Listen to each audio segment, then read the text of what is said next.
Let me welcome the Brown community to our class on diplomacy and development. We have a wonderful guest speaker today. Her name is Gillian Caldwell, and she is the Chief Climate Officer of USAID and a Deputy Assistant Administrator. She's responsible for directing and overseeing all climate and environment work across the agency. I couldn't think of a more appropriate person during Earth Week to talk to us. Gillian has her BA from Harvard University, one of the more inferior Ivy League colleges in our Ivy League, and a JD from Georgetown University. She's been the CEO of Global Witness, which has a focus on tackling climate change and deploys investigations into corruption and natural resource extraction, something that I was familiar with at OECD as well, the sort of blood diamonds issues and the like. But we have a limited amount of time, Gillian, and let's start by me asking you to describe what you do on a daily basis. I mean, it seems you're a very busy person, and tell us what your responsibilities are in more detailed, more practical terms. Sure. Well, thank you so much, Brian, for having me. And you mentioned the inferiority of Harvard. I do understand there's a T-shirt out there that Brown has manufactured to the effect that, yes. Yeah, I can't recall what that T-shirt says, but something along those lines. Anyway, I'm happy to be here. As you mentioned, I have two roles. So I'm USAID's Chief Climate Officer, and I'm also a Deputy Assistant Administrator. And the Deputy Assistant Administrator involves overseeing a broad range of work in biodiversity and ocean plastics and renewable energy, engineering, environmental and social risk management, sort of the technical support that our missions in 80 countries around the world need to deliver the programming in partnership with the governments and the communities we support there. And then, in addition, I have this agency-wide role of the Chief Climate Officer. And in that context, on arrival as a Biden political appointee in August of 2021, I began the process of finalizing our climate strategy, which is USAID's most ambitious climate strategy ever. It takes us through 2030, so it's intended to traverse several administrations.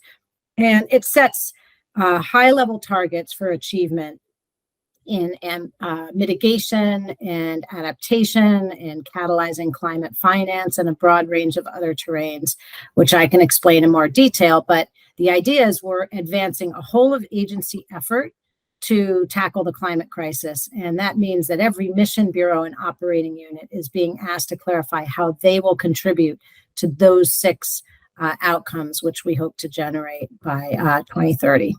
And so my day-to-day is spent really being a champion for that whole of agency effort, liaising within the rest of the federal government as how we can collaborate across agencies, building relationships with private sector businesses and co-investors to advance climate solutions, and building those bilateral and multilateral relationships we need with other governments and international institutions such as the Green Climate Fund to push the work forward. Well, I'm familiar somewhat with the interagency process. As you know, I was the administrator of the agency for 6.5 years. And I imagine that's a challenge. I mean, you're working with other government agencies. Obviously, the State Department is crucial in this. The Environmental Protection Agency, I assume, maybe the Energy Department. How does the U.S., when it is acting diplomatically to forward climate change? I know John Kerry, for example, is the coordinator at the State Department. How do you coordinate positions, and what role does AID play in that?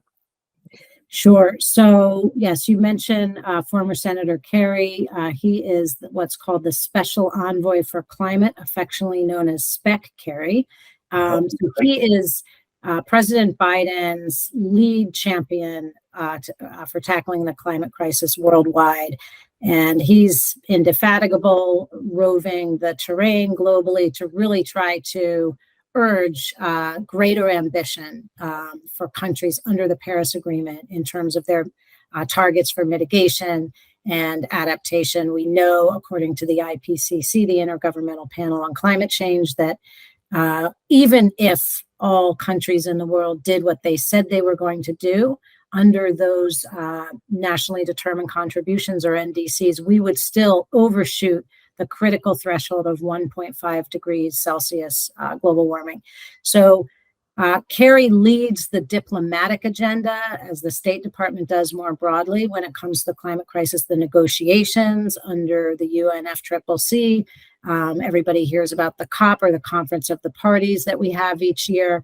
The State Department is really leading on that bilateral and multilateral diplomacy, whereas USAID is doing the on-the-ground programming in countries all around the world. We're the U.S. Agency for International Development, so we don't work domestically here in the U.S., but our work has real importance to the United States for several reasons. If we don't reduce carbon emissions around the world, the consequences that we're facing here in the United States are going to be even more severe, just by way of one example. So that's what the State Department does. But as you mentioned, there's many other agencies involved. The EPA, or Environmental Protection Agency, is more focused on addressing and shaping environmental regulations to preserve, the health of communities here in the United States. In the climate context, for example, they're putting forward proposed regulations that would really substantially, they would be tailpipe emission standards that would substantially increase the production of electric vehicles, because those emission standards would be so restrictive that we'd need to, quintuple the pace of producing electric vehicles here in the U.S. Then you have other more internationally oriented entities like the International Development Finance Corporation, or the DFC, which is designed, like the Millennium Challenge Corporation, or the MCC, to stimulate private sector investment to advance development aims, including climate. And Biden has called on all federal agencies to become climate agencies, to do all they can to tackle the crisis, even as they advance their distinct missions. You mentioned the MCC, which we both have a friend at the MCC, Jennifer Windsor, and I'd be neglecting her if I didn't mention the fact that you were a teammate on the rugby team at Harvard with her. And I would guess that in terms of interagency deals, that having the elbows that you develop in rugby is probably very useful to you. Yeah, rugby's a fantastic sport. And for those that aren't aware, yes, women play rugby with full body tackle and no body armor of any kind, unlike those football players. Right. But yeah, it's, I think in terms of the interagency, maybe once in a while a tackle comes in handy, but, I was also the captain of that team, and you need to bring people together to align around a common goal, and you need to be able to have difficult conversations in ways that are diplomatic. So I wouldn't say it's all about. That's a wonderful answer for that. Could we get into some of the nitty-gritty? You mentioned mitigation and adaptation. Define that for our students a bit. And then within mitigation and adaptation, what is it that USAID is doing, and what percentage of its budget goes to either one? Sure. So, broadly speaking, mitigation is about reducing carbon emissions, right? These carbon emissions are heat trapping gases, primarily carbon dioxide, which are heating the earth to a dangerous extent. And so mitigation are all the efforts you might take to reduce those emissions. For example, putting solar panels on your home, or installing a heat pump, such as the new Inflation Reduction Act would support you to put in your home, or moving to less carbon intensive forms of agriculture. Fertilizer is produced with fossil fuels. And if we don't get more efficient in the use of fertilizer, we're going to be increasing our emissions. There's also other concerns, short-lived climate pollutants, for example, such as methane, which is produced in a range of ways. It could be leaks from oil and gas pipes or from agriculture, cow burps, for example. All of that is highly toxic, a short-lived climate pollutant, which really contributes to global warming. So that's mitigation. And adaptation is all the actions you take to adjust to the new normal, right? Even though we haven't hit that 1.5 degree threshold that the scientists have warned us is pivotal, we are already seeing the consequences. I mean, look at what's happening in California with wildfires and floods and droughts. That's happening all over the world. So what adjustments do we make to live in this new normal? How do we handle the frequency of droughts, extreme weather events?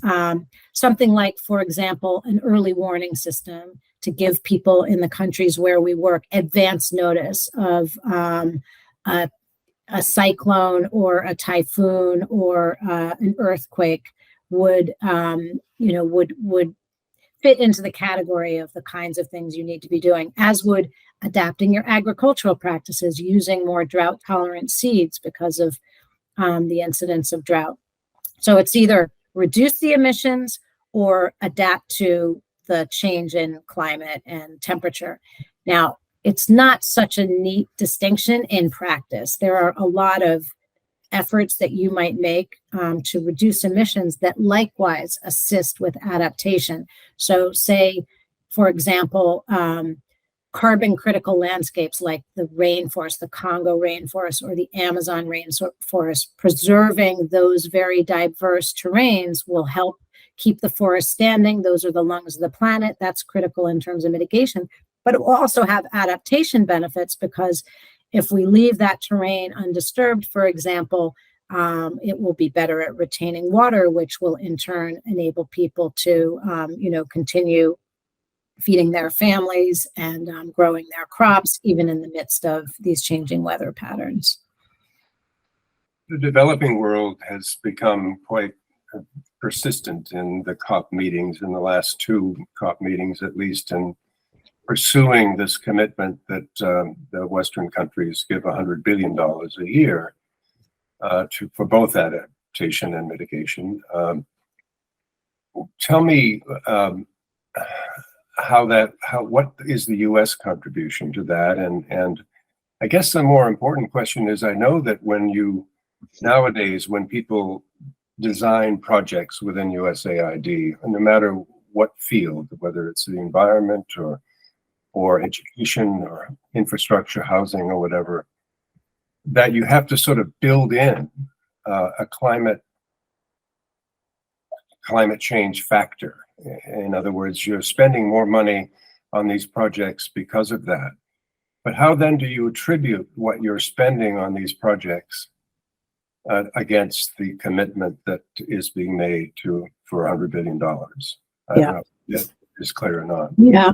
Well, and I didn't answer your prior question about the split between mitigation and adaptation related finance. So yes, during the course of the negotiations in Paris, the so-called Paris Agreement, which is the primary mechanism we have for addressing the climate crisis, there was a commitment made by developed countries such as the United States, who caused the problem we are now facing when it comes to the climate crisis and continue to be major emitters, countries like China and India and others.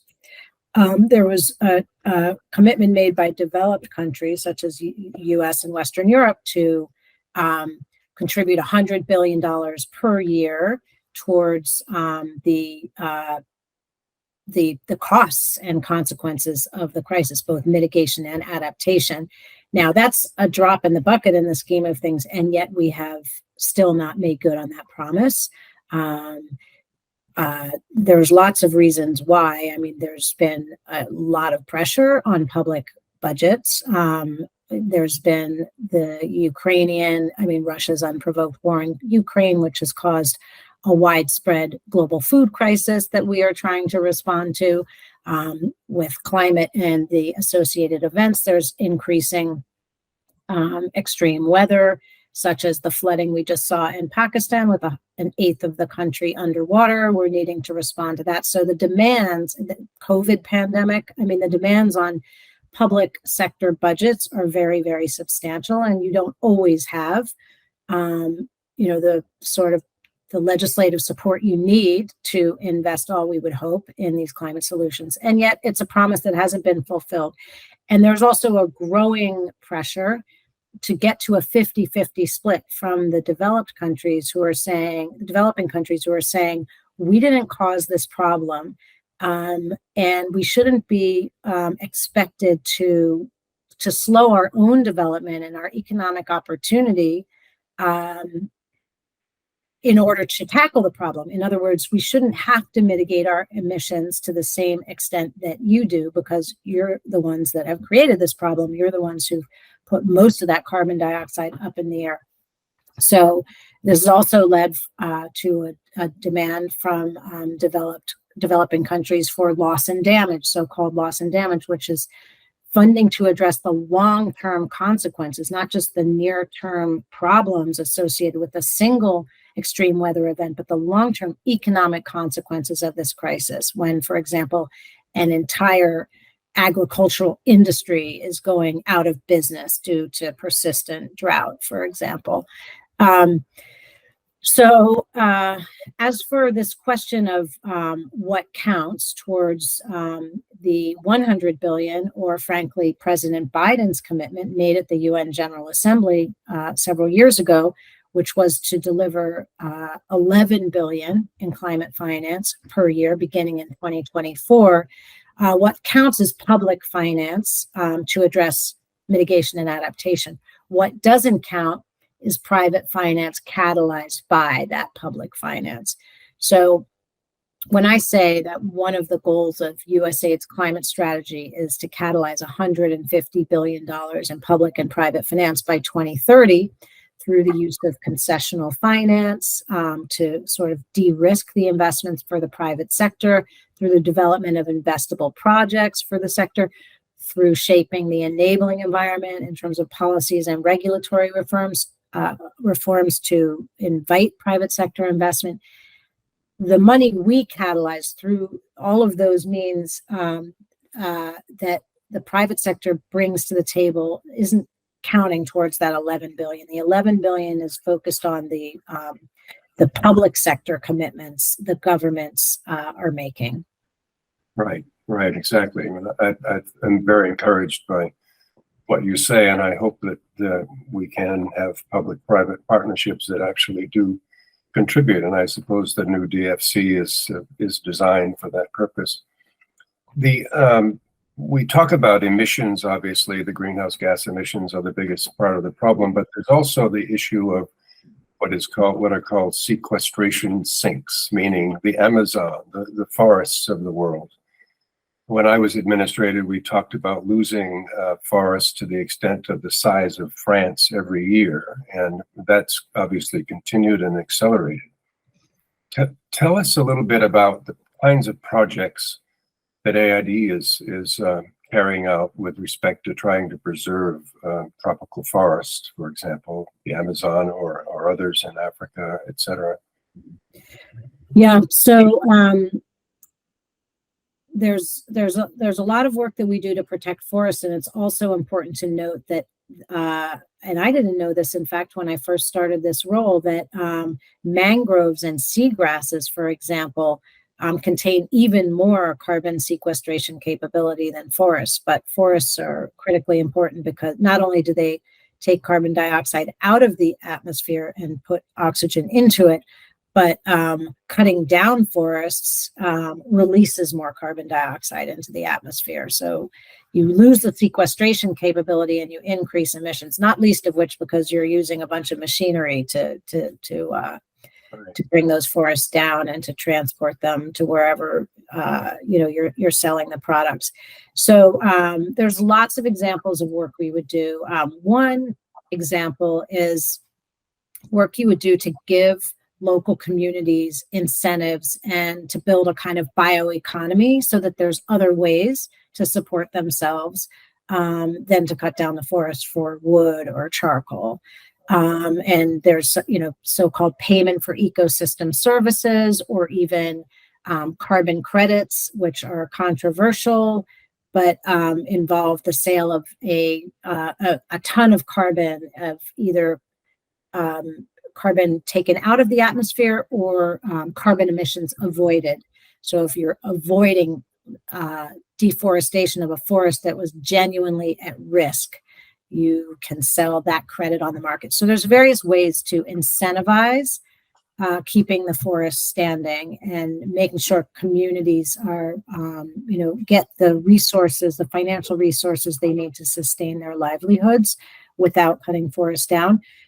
There's also work that we do to bring the private sector into the mix. So if we work with a chocolate company, for example, that's sourcing cocoa, and the partnership with them is one in which we're helping farmers, smallholder farmers, develop climate smart agriculture. So they'll be growing not just cocoa, but other products in their landscapes that will help draw more carbon out of the atmosphere, make most effective use of the land, ensure the retention of water, and will give, Barry Callebaut, which is the chocolatier that's purchasing that cocoa, an opportunity to be investing in sustainably produced cocoa. Mm-hmm. Those are fascinating initiatives, and I guess the worry that you have is that they are not enough to deal with the overall problem that we're facing.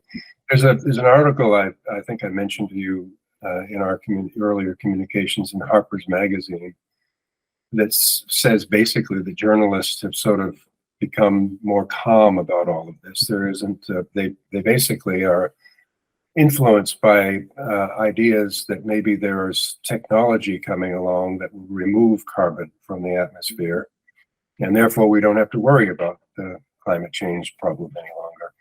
Are there any of those technologies that AID might be using in developing countries that could be useful? So of our goal to reduce carbon emissions by 6 billion tons, 5 billion tons will be achieved through what we call nature-based solutions or natural climate solutions, such as avoided deforestation, such as reforestation, such as preserving and expanding, carbon critical mangroves and so on. A much smaller fraction, that 1 billion, would come from the work we do to advance renewable energy solutions, most notably solar, which is most heavily in demand in the countries where we work, given the increasing competitiveness of solar as a new form of electrification and energy generation in developing countries. It's actually competitive with fossil fuels, notwithstanding ongoing subsidies to fossil fuels, which are obviously problematic and arguably suicidal. I lost track of the question because I started thinking about those subsidies. Just generally, carbon. Carbon sequestration, right. Yeah. So we are not investing in carbon sequestration technologies such as so-called CCS, carbon capture and sequestration, which is really still notwithstanding lots of investments, still not being deployed affordably at scale globally. And there's lots of other technologies burying carbon under the ground, and other efforts to try to reduce emissions at point sources and to store that carbon in locations. That's not, first of all, we don't have the funding at USAID to make investments that would put a dent in the scope and scale of those kinds of interventions. And second of all, from my point of view, those are interventions that the private sector should really be pursuing and is pursuing in some cases. Yeah. I'm very interested in one aspect of this, which I had to deal with way back in the dark ages when I was at AID, which is the problem of urbanization in the developing world, and it's become a even worse problem. I mean, all you have to do is look from outer space to see the heat reflected. You're also in charge of environmental programs as well, but how does one deal at USAID with urbanization?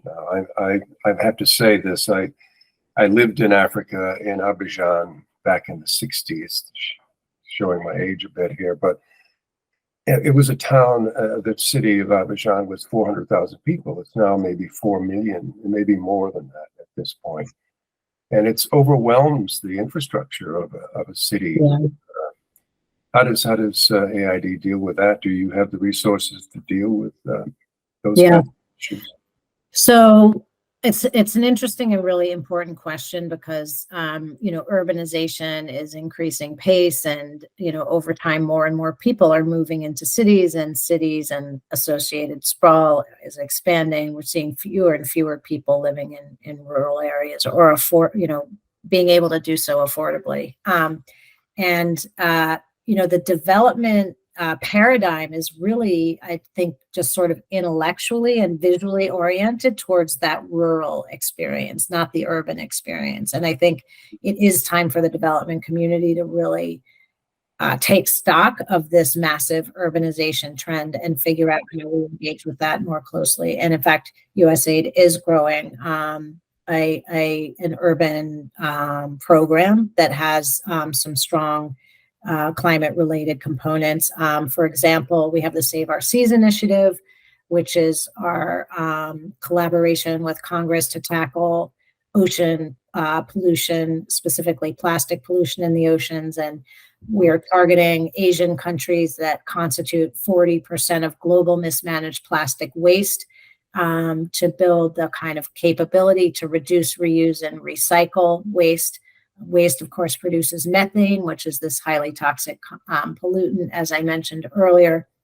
And interestingly, as people may not be aware, the plastic life cycle, if it were a country, would be the world's fourth largest emitter. And it's sort of the next frontier for oil and gas companies because plastic is also produced with fossil fuels.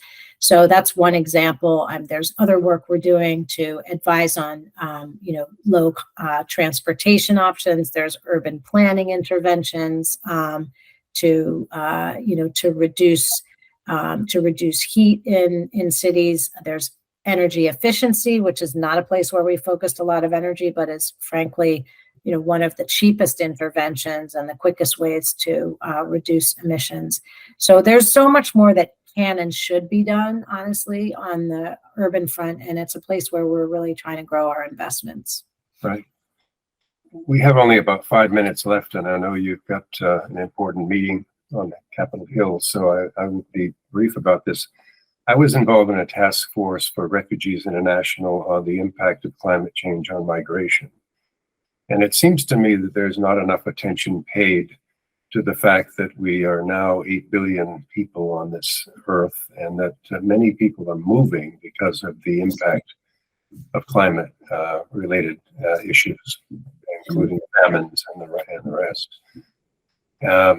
It just seems to me that that's a part of the equation here that people who would otherwise might support mitigation efforts should understand.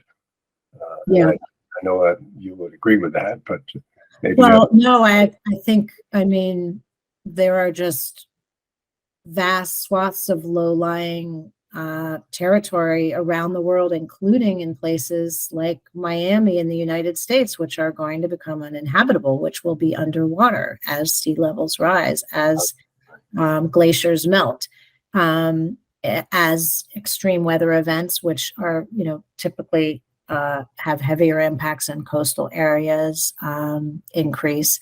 So, and of course, as we see these successive droughts and other impacts on agriculture and livelihoods at a local level, people will migrate for economic reasons to try to support their families. So migration will be on the rise. I think climate migration is a complicated terrain. Most advocates in that area certainly wouldn't be urging a kind of climate refugee status, because climate and climate consequences are a contributing factor when it comes to migration, but there's so many other different competing factors which play into that. And, it's hard to draw the line between climate motivation and the economic choices that people are making. But the bottom line is, from a national security point of view, say for somebody looking at this from a more conservative perspective, it serves U.S. national security interests to enable people to age in place, to live where they were born, where they may choose and prefer to live if they can do so affordably. And in the context of the climate crisis, that's going to require adaptation, not just mitigation. So it's a very serious issue. It's only going to get more serious. And most of the U.S. energy at the moment is focused on the so-called Northern Triangle in Latin America and the Darien Gap, where we're seeing significant migration flows. And there's lots of conversation about what's happening on the U.S.-Mexico border. But people will continue to seek opportunity where they can find it. And opportunity is going to become scant in a lot of the places where we work if we don't focus on the interventions. With just about a minute left, I want you to end by, you've had a wonderful career and it's just beginning. I mean, you're well away from retirement, but No. you have for our students that may be interested in international development, maybe USAID or whatever, what kind of a career is that? I mean, I find it so rewarding. This is my first time in the federal government. I only worked once previously in government, in New York City government. I've typically been working inside internationally oriented NGOs. But I mean, the leverage you can get from working inside government, just the access to information, insight, and resources is just so much more substantial than what you might experience inside an NGO. The USAID's budget is $30 to $40 billion last year, 10,000 staff, 80 countries worldwide. So we're talking about, just a whole different scale of intervention that's possible.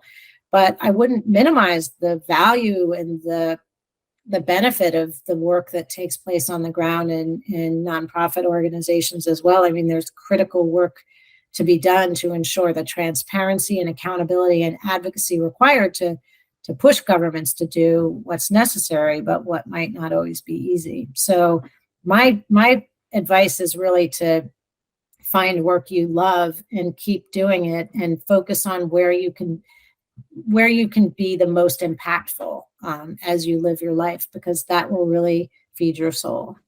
Yeah, I absolutely agree with that. It's exactly what I tell my youngest daughter.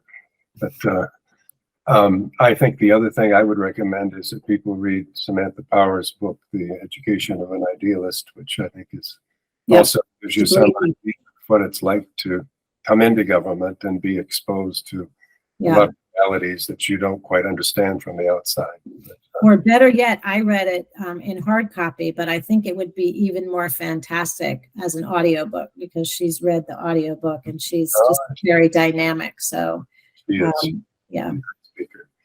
Well, she's very, very fortunate to have you where you are, and I really appreciate your public service, and I hope you'll stay where you are. I know that it must be, you're working around the clock, and I understand how difficult it is, but as a former rugby player, I think you can do it. So stamina is definitely built into my DNA. Well, thank you so much for the invitation, and for your own service. Everybody speaks very highly of your time as USAID's administrator. So I'm glad you're putting all that experience to good use with your students. And go Brown, we did really trounce you on the rugby field with regularity. I'll say that. Well, I won't comment on that. Well, thanks so much, Gillian. Okay, thank you. Bye-bye. Okay, bye-bye.